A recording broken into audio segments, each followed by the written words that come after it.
আমরা গভীর উদ্বেগের সঙ্গে লক্ষ্য করছি যে দিলীপ কুমার নামে এক ব্যক্তি এবার করিমগঞ্জ লোকসভা আসনে নির্বাচনে লড়ার জন্য মনোনয়নপত্র পেশ করেছেন।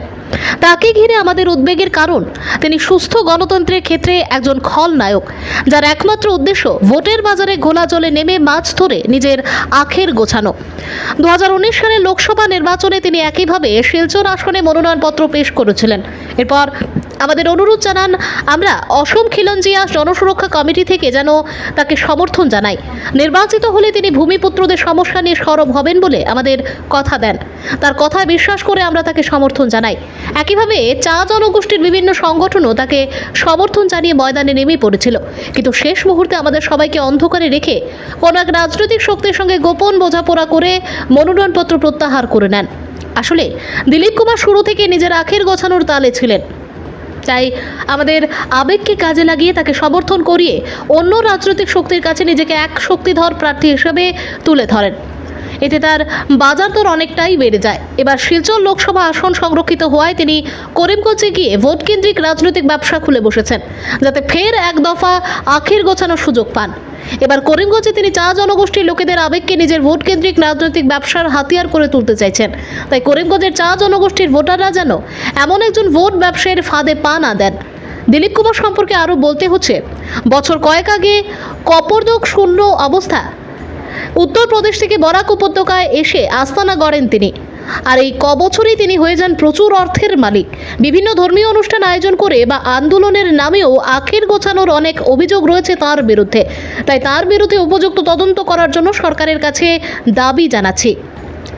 বিনীত সেরাম হেরাজিৎ সিংহ, সাধারণ সম্পাদক, আসাম খিলঞ্জিয়া জনসুরক্ষা কমিটি।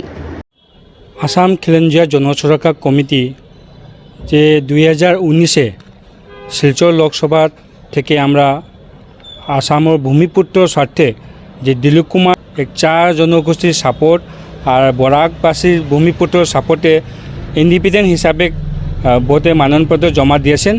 কিন্তু হে যে অতি সত্য একটা রাজনৈতিক দলে বোঝাবুঝি করিয়া হে উইথড্র করেছেন। কিন্তু এইবার শুনেছেন করিমগঞ্জে গিয়া এইবারও নির্দল প্রার্থী হয়ে মনোনয়ন পত্র জমা দিয়েছেন। কিন্তু এই 2019-এ যে কাছাড়ে যে শিলচরে লোকসভা কেন্দ্রতে আমরা তাকে সাপোর্ট করেছে, আমাদের যে ভূমিপুত্রকে তা বিক্রি করিয়া যে অন্য দলের কাছে হে বুঝাবুঝি করেছেন।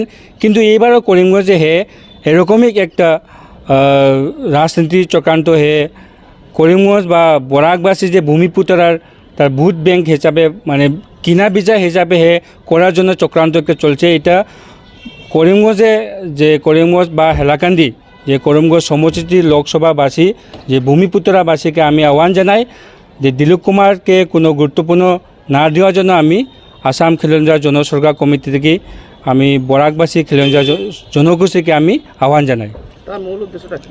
তার মূল উদ্দেশ্য হলো বরাকে যে ভোটার যে কিনা বিচার তার ব্যবসায়ী হিসাবে ভাবছে, এটার এই হিসাবটা আমরা কোনো মতে মানত না। এটা লাগি দিলীপ কুমারকে আমরা তাকে অনেক শিক্ষা দিতে চাই যে এরকমই বরাগও যে ভূমিপুত্রার যে কিনা বিচার কোনো ভোট ব্যাংক নয়।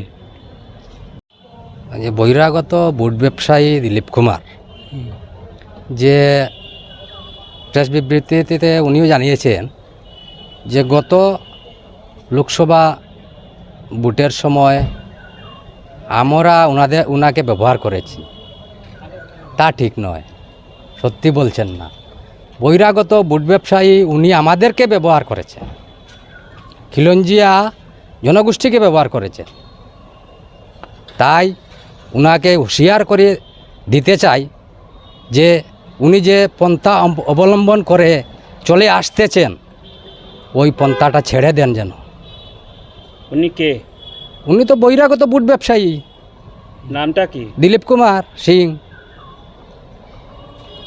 উত্তরপ্রদেশ থেকে এসেছেন।